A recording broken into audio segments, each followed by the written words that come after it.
Welcome to another edition of the We Call Game podcast, your weekly dose of basketball shit talk. Mind my language, but let's go, let's get it. What are you telling me? I am one of your hosts, Joshua Kintu. What are you saying, Joe? I'm good, man. Joseph Carpe Diem, putting in work from the AM to the PM. Went to watch a quick London Lions game this week as well. That was good. What day? Thursday night. Who they play? They played the Newcastle Eagles.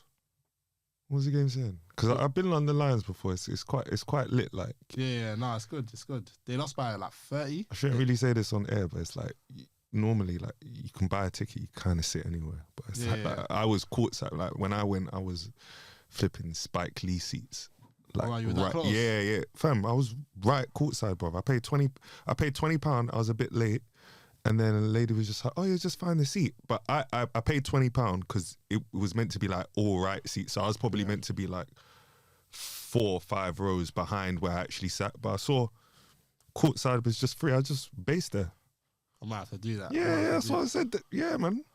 Yeah, I might have to do that. But now it was just upgrade from 5 to 10, and then you'll be able to why not? venture a bit further, innit? Yeah. No, it was good. It was good. It was a good game. I think for anyone that likes hoops, if you haven't seen a basketball game, London Lions, Stratford, easy shout. But it was a good game. They lost by 30, which was just the second loss of the season. I feel like London Lions is an easy thing that you could like make your regular thing. Like I'm gonna go every week, especially with how cheap it is. So I'd definitely say if you get a chance, like venture down there still. If you're local, and obviously if you're like South, then find your equivalent or whatever. Yeah. But yeah, it is what it is, isn't it? Flipping NBA this week, a lot been going on. Potentially should have a guy locked up. KG saying a guy shouldn't be in the league. Lebanon James is flipping 56 years old. He scored 39,000 points. Suns on like a 6-game winning streak. I watched 2 worst teams in the league this week. I watched Washington and Charlotte. Like, fam, it's been gazy still. There's a lot to chat about. But first, I want to just talk about this Josh Giddey thing. Let's get out of the way. And obviously, man's been the internet broke.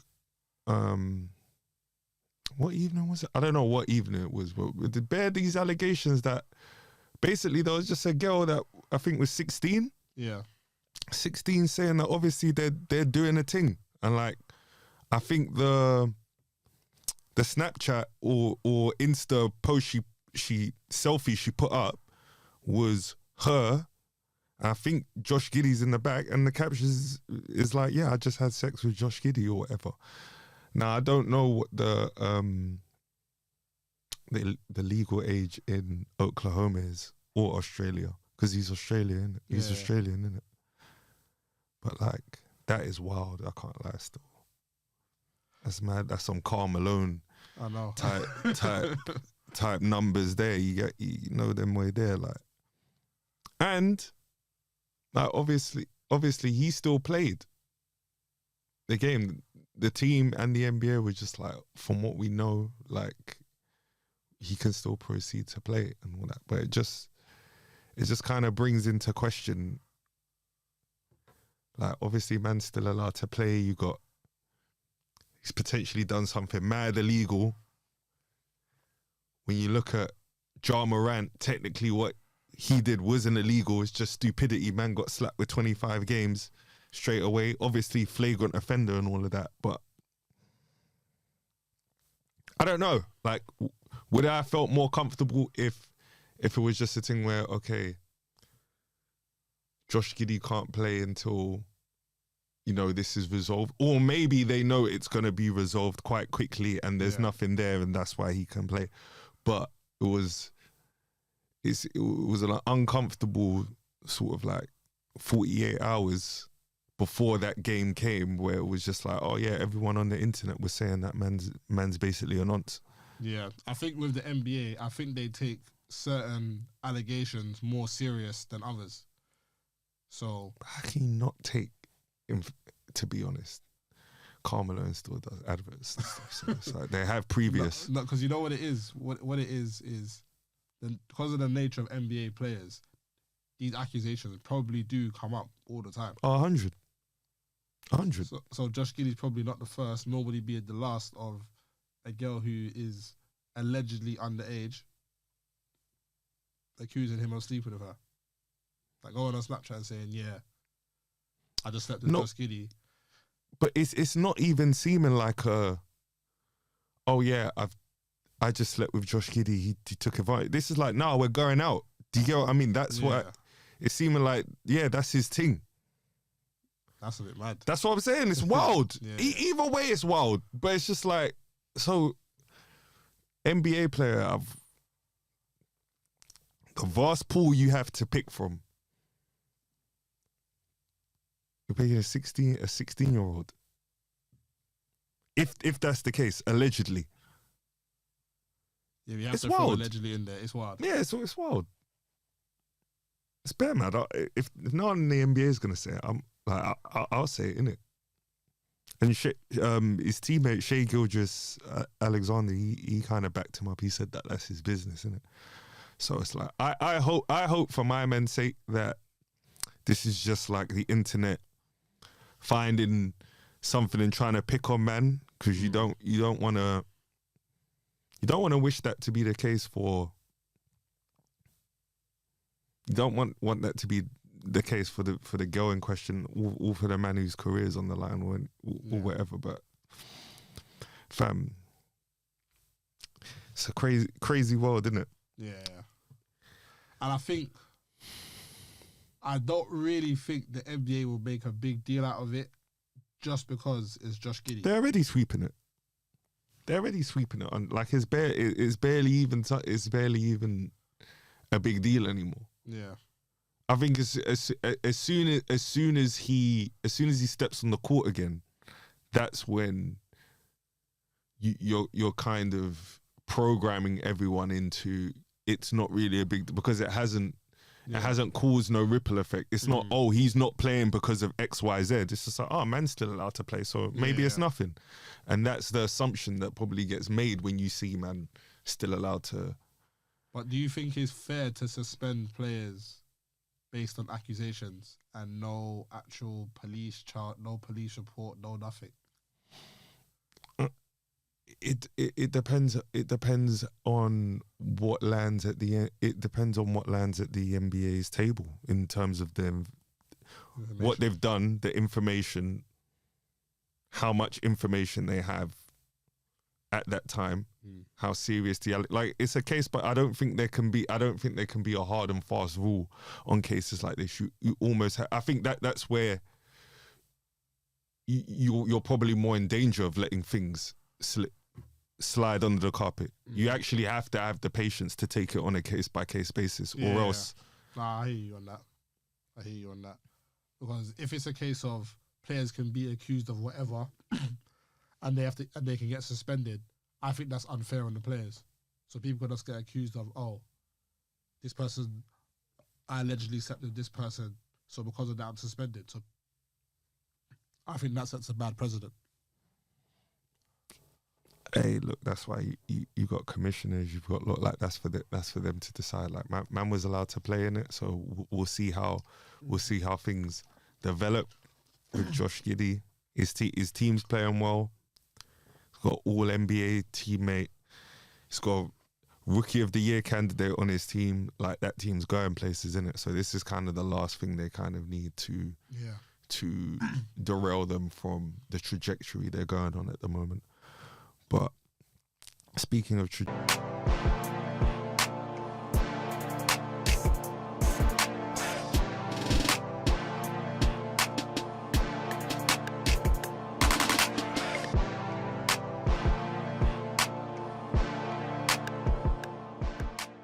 trajectories,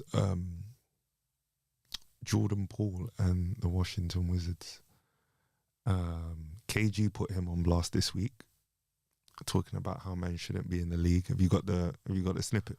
Yes, sir. Yeah, run that. You watching Jordan Poole? No, that's not much watch TV. It's I not, thought bro. it was. I'm crushed, bro. Bro out here wanting to be everything other than the basketball player. I saw some joint where he was talking to a teammate on the joint. He wasn't looking at the play. Like, Lord, that ain't no leader. Ain't nobody on the team listening to you. Ain't nobody hearing you. Right. You tell a motherfucker dive on the floor, they gonna look at you like what? He flexing that ring though over there. That's what it is. What ring? He flexing like Bro, he's over there like I'm a champ. Yeah, but you ain't acting like it. A champ, you ain't acting like it. You flexing champ shit, but you ain't bringing champ environment in here. Right. You learned this in Golden State. This what you brought from them? You ain't learned this. Bro, that's what I'm saying. You ain't learned. They're professionals, bro. They got your ass out there because you couldn't fall in line, bro. That's what I'm saying. Like this don't belong in our league, bro. Bro, you in the league. He does not belong in the league he's the head of a team, P. Okay. This is the second time I think we've talked about Jordan Poole already this season. The funny thing is I actually took some time to watch them play Charlotte this week. And what was glaringly obvious to me, firstly, was why both these teams are as bad as they are. Like, bro, I'm talking about first two minutes, 3 turnovers each by each team. People are dribbling it on their foot and it's going out. It's just like, this is like, it was probably because you don't usually do that. Like in football terms, no one's watching. If it's Super Sunday 4:30 and it's Luton versus Burnley, I don't care how much you watch ball. You're not running that unless you're some kind of nerd or something. Like I will find something better to do than you can put Peter Drury there, you could put Micah Richards in the studio, you could put Daniel Sturridge, Roy Keane, you can try and drum it up as interesting. I'm not watching Luton versus Burnley, innit? And that's what in basketball terms this was. And it was probably the first time I've watched a basketball match. And I was like, raw, both these teams are whack. Because usually it's like, okay, you see one play, a semi-good team, or you're not really tuning into that. But I wanted to see LaMelo. I wanted to see what Jordan Poole is saying. I wanted to see Kyle Kuzma. I don't think Jordan Poole is... I wasn't getting leader vibes from watching Washington play. Not even on a criticism thing. Not like, oh yeah, he's not leading. Just his mannerism, the way he's... I still... His body language, everything about the way he's playing, how aggressive he was at times, the shots he was taking, it was still giving me 6-man vibes. Mm. Kyle Kuzma is the one that seems a bit more like, okay, I'm trying to lead something. I don't know where it really is. Yeah, that's. But it's just like, yeah, I'm at least trying. I'm at least like he's still trying to get buckets, but at the same time, you know, at least he understands that. Look, there's no one else here that's gonna get buckets, so I have to get buckets. And the fact that Jordan Poole, I can still see he's in 6-man mode when he's playing, and you're the highest player on the team. You've left Golden State. You're talking about how you've got a ring and all of that. They were up like 16. They were up like 16 going into the fourth quarter. Charlotte had no reason to get back in the game. Yeah, LaMelo scored 34 points. I was impressed. Shout out LaMelo Ball. Son of LeVar, superstar. The one and only. Surely. Can't even do it anymore because he still plays for Charlotte, so it's not worth talking about. But he's been playing well the last 8 games. But he scored 34. He took 31 shots to do it. Normally I won't. He was 30, but the team's so bad he has to. Yeah. It was that type of game. It was 13 and 31. Some of the threes he made in the game, some of the tough layups. Like he needs to leave there expeditiously. But back to Jordan Poole and the Wizards. I said I was worried when he said he thinks he's got, I've got a ring now, so I'm set. And it's just proved to be the case. You ain't taken that next step. You're not meant to. He was averaging 20 last year on a team with Clay and Steph Curry. Steph Curry is averaging 29, 30. Klay Thompson was averaging 20 last year. You're still getting 20. Now you're getting paid more. You're supposed to be taking more shots. And what, you're down 17. You're attempting less shots. It's like, bro, don't know what I've got on for you. So in that respect, obviously what Kevin Garnett was talking about deeper things, like seeing how man was interacting with his team on the bench and all of that. And I can't speak on that. I'm not an NBA player, but just from watching, from a casual point of view, you're not doing your thing at all. If we're talking about what KG said, he's talking about leadership intangibles, and Jordan Poole does not have them. But because he has a ring, he can go into a non-winning environment and flex. He can't though flex. Flex what? Oh yeah, to be fair, he has this. Yeah, he can't really flex. Kyle Kuzma got a ring. Yes. Yeah, he's got a Kyle Kuzma ring.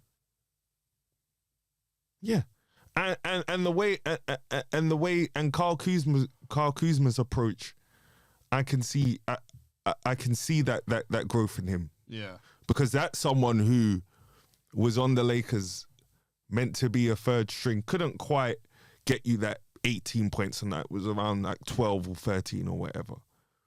It's gone to the Wizards, and slowly it's crept up. He's now at what, 22-9? Yeah. Like, he's actually showed his skills. He sacrificed for the Lakers to actually win. He's gonna work his way into a situation where he's gonna make his bread, and then eventually it's gonna be like, you know what, trade me to a contender. I can be a third. Like, if you dropped him on like the Phoenix Suns or something like that, does that not work? Yeah, well, he still comes off the bench though. Yeah, he probably does. But he's in a better situation. So I think that begs the question: would you rather? I think he's proved he's adaptable. He's proven, okay, if I can be productive. Okay, yeah, the team's not winning, but at the same time, I think that Washington team, if Jordan Poole actually did, they're not as bad as 2-11. I didn't expect them to make the playoffs, but I didn't expect them to be necessarily. I expect them to be one of, but not the worst team in the Eastern Conference. I would have expected Jordan Poole to be, knocking on the door of most improved player.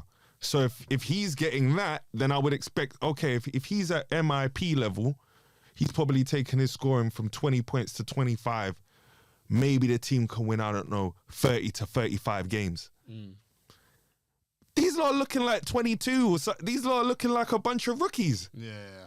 Nice. It's looking real bad. And I think it begs the question, would you rather be in a bad situation, put up buckets, put up points, get paid, or be in a better situation and have a reduced role? Because in Golden State, where Jordan Poole was, you have a puncher's chance of contending for a title every year, but you're rolling. Yeah, if you can act right. Yeah. But that's the thing. I think the choice between the question you're asking isn't a choice between Jordan Poole's role and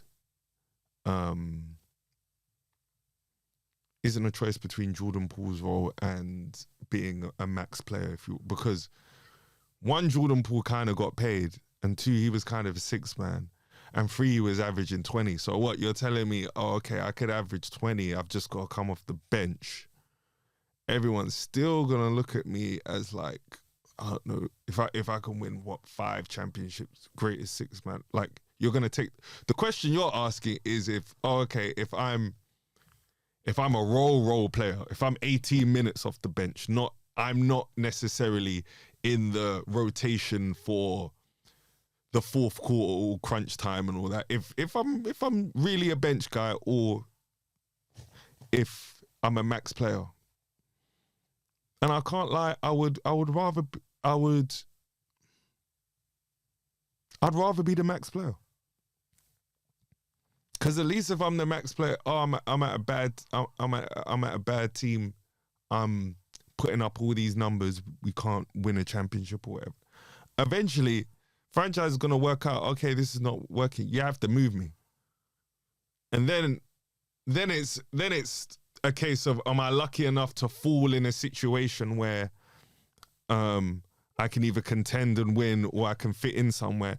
And I've got that whole catalogue before of when I was the guy. So now if I then do a Jason Kidd or a Gary Payton, that's the cherry on top of a great Hall of Fame career. Yeah, or D-Wade. Whereas the other way, if I'm just a role player, I'm always like, I think one thing you should be able to say about Hall of Fame players that seems weird is, if you took away their championships, would they be in the Hall of Fame still? That's fair. That's fair. And the answer should be an emphatic yes. And that's why I think too many people are going in the Hall. Too many people actually go in this Hall. The Hall of Fame should be, I think, the elite of the elite, or I don't know, maybe do categories or something. But it's like, Manu Ginobili's Hall of Fame and Pau Gasol's Hall of Fame isn't the same as Larry Bird's Hall of Fame. Yeah.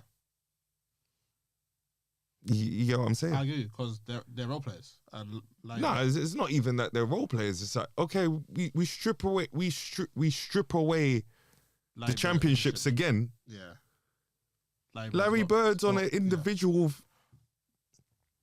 and it's the Basketball Hall of Fame. So you're saying, okay, how good were you as a basketball player to get in this?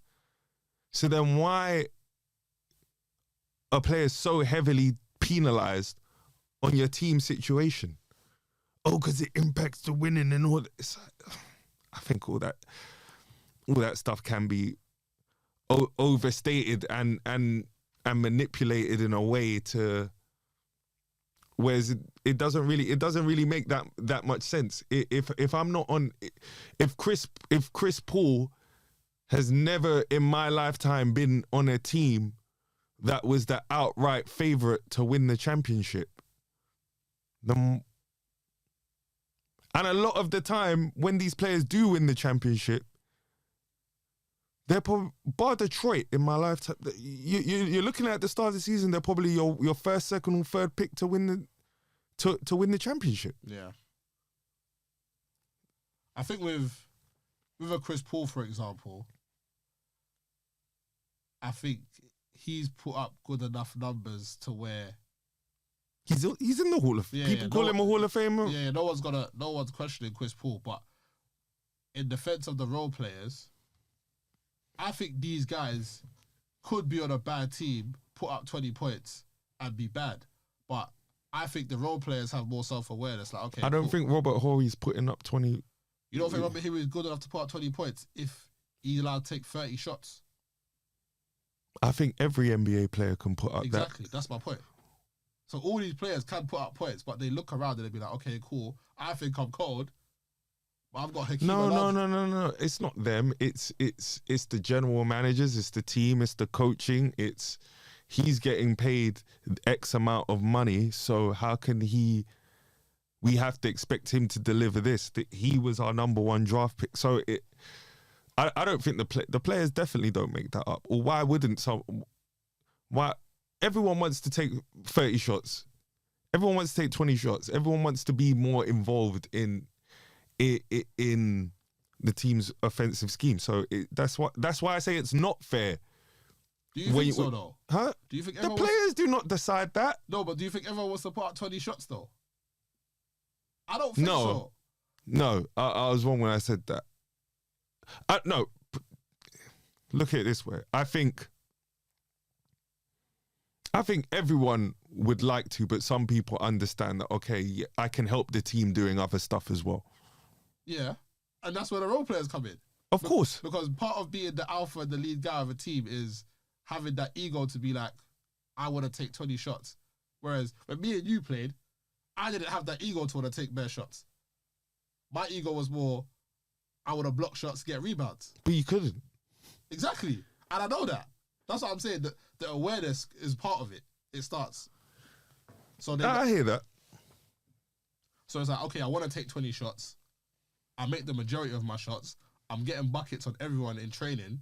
No, but that's the thing. I wanted to take loads of shots, but I couldn't because there was other people that needed shots as well. Exactly. But at the same time, when I got the ball, it's like I'm shooting. Yeah. Exactly. I'm saying... So it all depends on the players and the skill set, how you're going to help the team. Like, yeah, I can rebound and all that, but it's like, if I do that, then how does Joseph get any credit? How does my man get any credit if I'm rebounding as well? And I don't want to do that, to be honest. Exactly. So again, when you're in part of a team, you see what you need, and then you assess. Whereas there are some players that be like... And that's down to your gifts. Like, everyone comes up a certain... Like, I think yes, everyone can score points, but there are natural scorers. Exactly, there are people where it's like, yeah, you get buckets. That's what you do. So they should take the line. They should, for the most part, take the lion's share of the shots. But we're sidetracking anyway. What started this Hall of Fame and stuff? It's funny, we're talking about that as well. Shout out LeBron James, 39,000 regular season points. Open up the GOAT debate again. I think an unfair debate. No one's ever going to say anyone's ever better than Michael Jordan. I'll ask anyone, who was the GOAT before Michael Jordan? It wasn't one. And you gave it to Michael Jordan after what, his first or second championship? And that's where I find the slight hypocrisy, because one, everyone that comes after Michael Jordan doesn't have to chase Michael Jordan. That's one thing. So you allowed Michael Jordan to surprise you, like came not that much expectations, then boom, straight away from the jump. Didn't win a championship to his like 7th year, but already you're saying he's the best player in the NBA. From doing what? He won Defensive Player of the Year and an MVP in the same season. As a wing, he was probably the most prolific wing at the time. He was scoring average like 37 on he did average 37 on like 50% shooting. He was doing some and scoring bare points. Yeah, he was. Yeah, he was getting buckets basically. Yeah. Putting on an individual show, but his team couldn't. But already you were saying this is the best player in the league. Now, if we took any player in this current climate, and for the first 7 years of their career, you just let them score points and they didn't win a championship, what would we be saying? You wouldn't be saying that the GOAT. But there were... So already to chase this thing, already we're not measuring in the same criteria where we judge anyone else. That's just a small example. I could break it down even more. But you know what it is with MJ? He was doing mad stuff with a Defensive Player of the Year and an MVP in the same season, averaging 37 points on 50% shooting, which no one has done. Yeah, no threes. Yeah. Either way, but he was averaging 30. No, that makes it more impressive to me. No freeze. Yeah, so he was doing that. Even though in the 90s they had to move the 3-point line closer because people couldn't shoot. That's another thing they don't tell you. Yeah. So there was that, and they were saying, "Oh, this is the best player I've seen, but he hasn't won a championship. If this guy wins multiple championships, this guy's definitely he wins 1-2. He wins 1-2." And he's the greatest player ever, right? Over Kareem Abdul-Jabbar's 6, over Magic Johnson's 5, over Bill Russell's 11. It took him bare individual play and 2 for everyone to realize, okay, this is the best thing we've ever seen. Whereas no one else from this point on will get given that grace. But Michael Jordan's finals performances were mad though. In the finals against Magic Johnson, he averaged something like 40 and 12, yeah, like 11, 12 Yeah, assists. yeah. Like, bro, like, it's... I'm not diminishing what he was doing. I'm just saying the same story arc someone could do right now, and it still wouldn't be enough to be Michael Jordan's. Nah, but That's what I'm saying. Michael Jordan's story arc can't be replicated, though. If someone scored bare points, broke all scoring records and stuff, took 7 years to win a championship, then went 6-0, won bare scoring titles, you'll find another way. They will find another way to still say Michael Jordan was the best. I'm telling you. They won't. That's why I'm saying it's flawed. But if we look at objectively things that we can measure, 10 scoring titles, 6 finals MVPs, 6 championships, 5 regular season. You can't get 10 scoring titles now. Why can't you? Because if you concentrate on getting 10 scoring titles, they're going to say that, yeah, you're a ball hog. All you do is score. You don't win. That's why you can't do it. Are they not? If you were to get 10 scoring titles. Are they not? Devin Booker scored 71, I remember, when he was a youth then. I remember that. And what did everyone say? You lost the game. You lost the game, though. You lost. Michael Jordan scored 63 and lost to Larry Bird. What does everyone do? Oh, but it was Larry Bird. It was the playoffs. Like, come on, man. 63 is 63. 71 is 71. I'm just saying, there's no point having a GOAT debate with LeBron. And this is why it annoys me, because it's like, instead of focusing on the fact that this guy's like 100 years old and we're never going to see anyone be this good at this time, you're constantly comparing him to this mythical figure that you're never going to move. Everyone should just start going for number 2. You can't be better than Michael Jordan. But in the NBA's defense, or from their point of view, if the players that keep coming after Michael Jordan can't, if they can't better what he's produced, then how do the NBA move their product forward if they're always comparing it to latter years? So that's why they don't want to move it. They don't want. That's why they don't want to move it forward. You don't think so? I think it's a brand. I think they do stuff to protect the brand and they protect the history of it. No, because like anything. I think they were always trying to say, oh, Kobe could be better than Mike, LeBron could be better than Mike. Until Chris Paul wanted to go to the Lakers. You think it was them? He was on 5. Chris Paul could have went to the Lakers. They could have got Dwight, and they would have had room for one more player. And then if he had won 2 more championships, he would have got. I'm not even being a conspiracy theorist, but I'm just like, there's so many. LeBron James hasn't won an MVP since 2013 because he's on 4. All right. Well, you don't think they want LeBron to be better than Michael Jordan? I think they do. I don't think they do. I think they do. I don't think the NBA does. I do think LeBron has puppets in the media that forces that he's the greatest. He's the greatest narrative. So I think both things are at play, but I think the stronger one is the NBA narrative, and certain things won't be moved. Like Kareem Abdul-Jabbar will never not be top 5 for some reason. You'll always say he has 6 MVPs. But you won't say that, he weren't making the playoffs some of those years. And also, when they were voting for all of his MVPs, the players voted, not the media. Now, if the players voted for MVPs, do you think Steve Nash has ever beaten anyone? That's true. That is true. You ask the players who the most valuable players is. That is true. That is true. I think a lot of, even with Kareem, I think because Kareem was on the woke stuff as well, I think that played a part in it as well.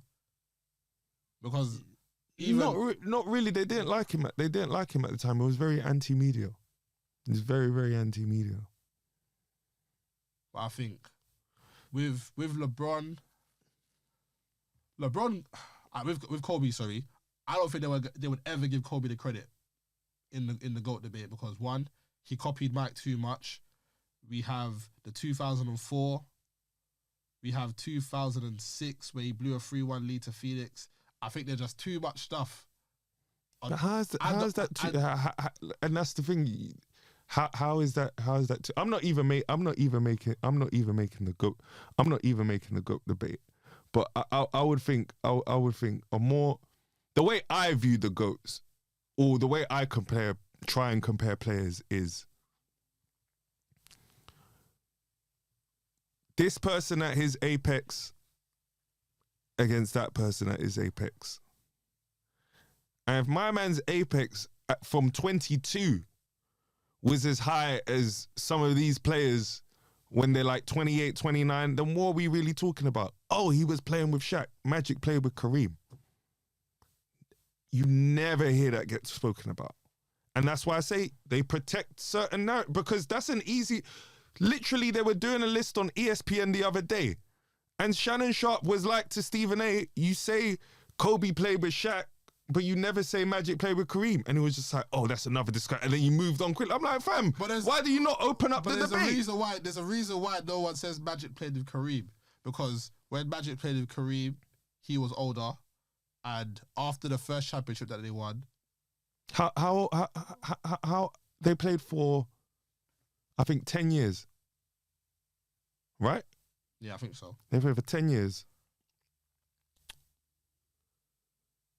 Magic won his last championship. Kareem finished at 41, 42. So that means he would have started playing with Magic when he was, 30, 31? That's old. I'm 30, 31. It's that old. That's over the hill. It's what they want to tell. It's what they want to tell you. It's stupid. It's like, no, because I'm trying to be fair, because they be fair and look at Kareem Abdul-Jabbar. No, we're gonna be fair, because when they critique Michael Jordan and they say that how when he beat Magic Johnson, Magic Johnson was in his early 30s. Yeah, so if Magic Johnson was not old at 31, I can't say Kareem was old at 31 too. But that's not even gonna say that's another conversation. But what's funny? No, forget about why they never even say Kareem played with Magic. Let's go top 75 players. One player has won back-to-back with no top 75 teammates.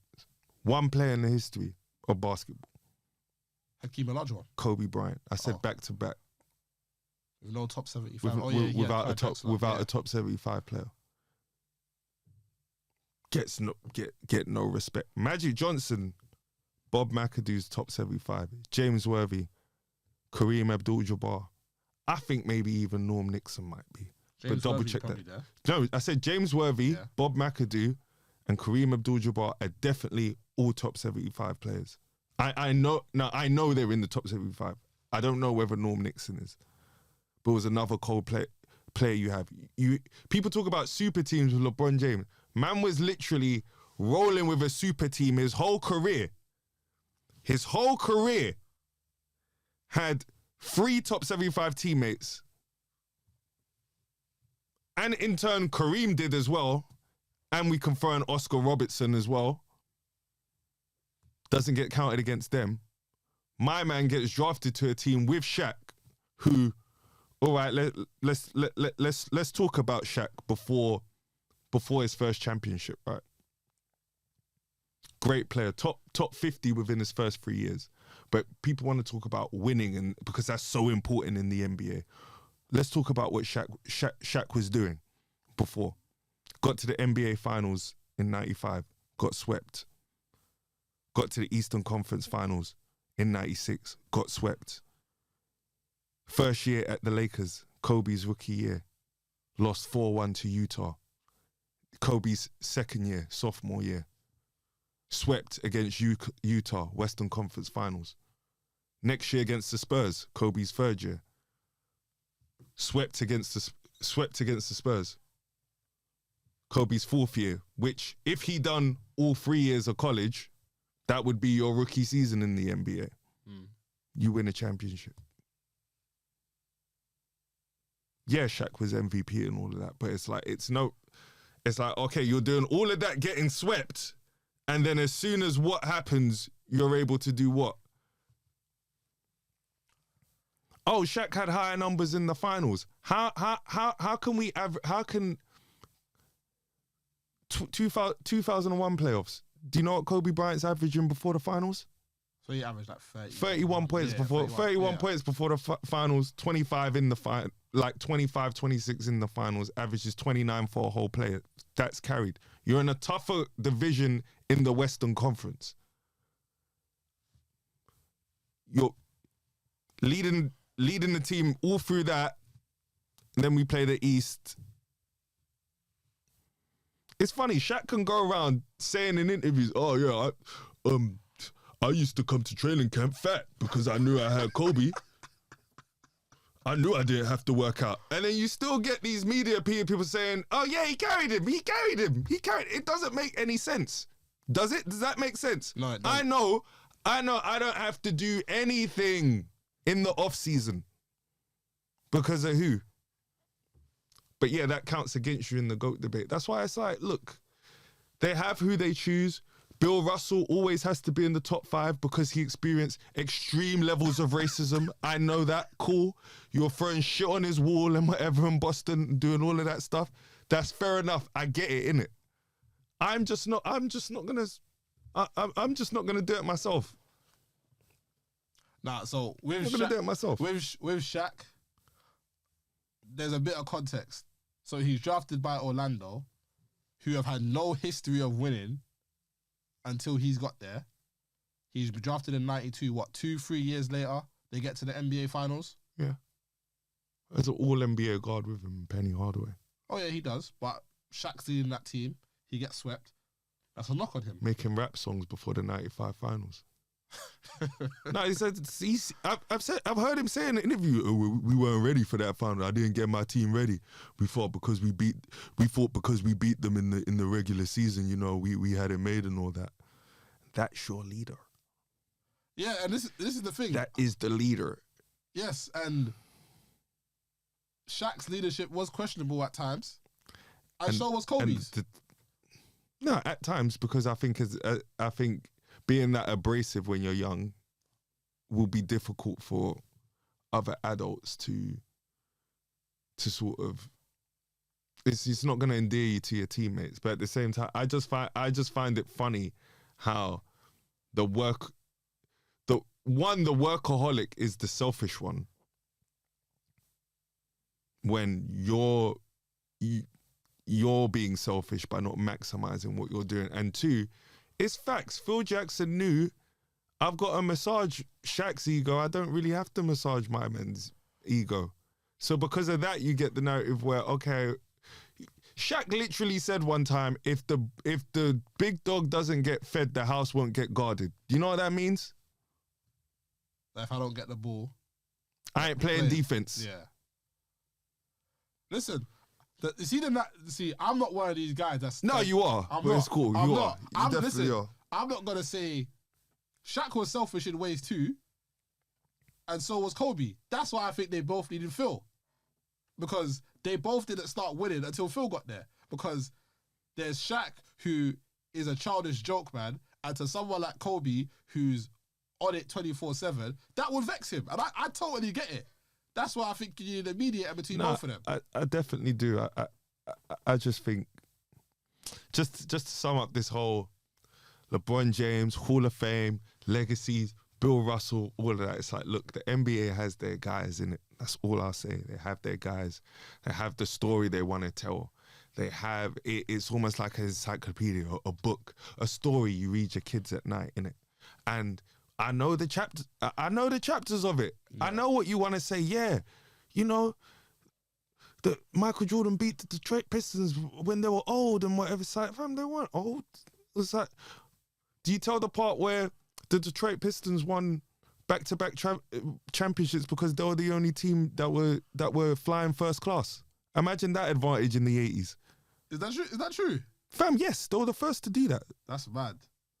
I didn't even know that. Everyone else is there, pedestrians, just there, just you lot are comfortable going across the whole country. It's just, I didn't even know that. That's crazy. That's worth looking. It's worth finding out these things, isn't it? It's worth it still. Well, but let's go present day agenda though. This week, Milwaukee played Boston in what many think is a Eastern Conference Finals preview. I was not impressed with Milwaukee. Got smoked. I know the end score said they lost by what, 3? Yeah, it was like 3. Yeah, like 3. Look, they were losing the whole game wire to wire, and they brought it closer towards the end because Damian Lillard scored like 9 points in like 30 seconds or whatever. But generally, I'm not. I was disappointed. I was disappointed in the context of watching that game that evening. I still think it will be a good series in the playoffs. I just think Milwaukee have got more to work out at the moment than Boston, and it's almost like you bucked us too soon. Like you ain't ready for this smoke yet. Yeah. Get your practice hours in a bit more. Like that's probably a different game come March, but it was a very routine. Jason Tatum didn't even play that. Well, it was a very team orientated performance. Got Derek White in transition, just dropping threes like he's flipping fake. I'll say Seth Curry, not Steph, or something like that. But him and Drew Holiday, very good defensive backcourt. They can shoot. They make the right decisions and all that. And then, you've got Jaylen Brown there. You've got Tatum, Porzingis. Al Horford was doing bits on Giannis. Giannis was looking so one-dimensional. It was one of those games, sometimes every now and again, like you can watch Giannis 20 times and there'll be like one time, other 19 is cold, but there'll be one time where it's just like, bro, your game's bare basic, bruv. You're just driving and it's not working. You're missing the layup. You can't dunk it. Like, man's just wasn't looking great. But like I said, Milwaukee, they've got more to work out, I think. And they'll get better. They're starting to get better. Before that, they'd won, I think, 6 in a row, something like that. And Damian Lillard started shooting the ball better. Seeing little things like little, alley-oops and him coming off screens from Brook Lopez and his understanding with Giannis becoming a bit better. So it's going to get there. It's going to take time. I think they're still adjusting defensively. They're getting better week by week. So I just think defensively they need to sort it out. From what I've seen, Milwaukee's defense is not the best. Celtics do have better chemistry, even though would you say Celtics have a better team, bad for bad, than the Bucks? I was having this discussion with someone the other day, and the analogy I gave was, if we're at the park and like you're picking first, okay, best player is Giannis.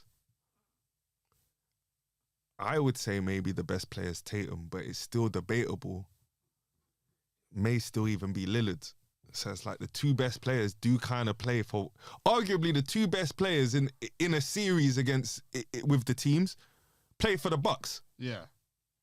And I think their depth is comparable. So it's a pretty even, I'm not sitting on the fence, but I think it's a pretty even matchup. I think the Damian Lillard versus Jason Tatum debate is which way you vote is not really. It's not really. So I right now would say probably Tatum is better, but I don't mind if.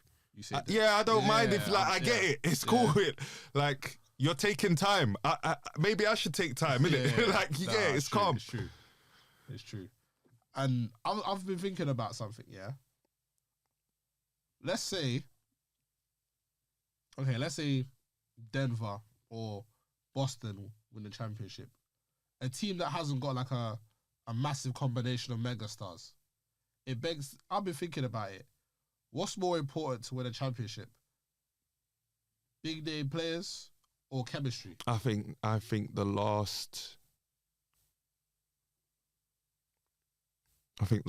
4 championships, the bubble one that everyone tries to disrespect, Milwaukee,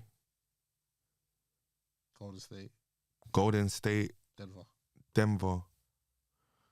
The last 4 have shown you that the formula kind of is 2 stars in depth. Like, I think depth is more important. I don't think you're gonna get away with being having three max players and then a bunch of veteran minimums. That's why I think the Suns have actually got a chance, because I look at the Suns' depth, and yes, they do have 3 max players, but they actually do have good and young players. That's another thing. I think you can't be too young. Pause. But yeah, that's mad. It's nearly sounding mad. But I think now your players 24 to 28, 29, maybe even 30 is a good role player age. I think before you can do the whole thing where it's just like, okay, yeah, man's on his last legs. We're getting Zach Randolph for a year. We're getting Kendrick Perkins for you know that, you know them ones where they're like 38. 30. I don't think you're doing that. The Lakers were the last one to try where they had Russ, LeBron, Anthony Davis, Dwight Howard, Rondo, Melo, Ariza, all them old geeks. Even me at the beginning of the season, I was just like, fam, if this worked, woo! Yeah. It took me 2 games to realize, fam, this yeah. I'll still take Melo back. It was wavy, Melo at the Lakers, but yeah, I think it's 2 stars in depth. Yeah. To win a championship, and that's why I think. You see Denver, even Jamal Murray's even injured, and all that means is just, you know, Aaron Gordon and Michael Porter Jr. I was going to say Jordan Porter. Michael Porter Jr. Just, you know, take a few more shots, step up a bit and all that. And when you've got that system, when you've got that system already in place, it's that I think in the last couple of years is what helped the better teams. Hypothetical.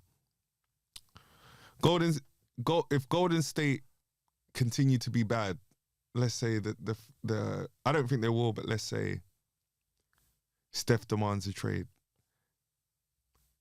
How mad would it be Curry for Jamal Murray? Because remember, they have to get something back.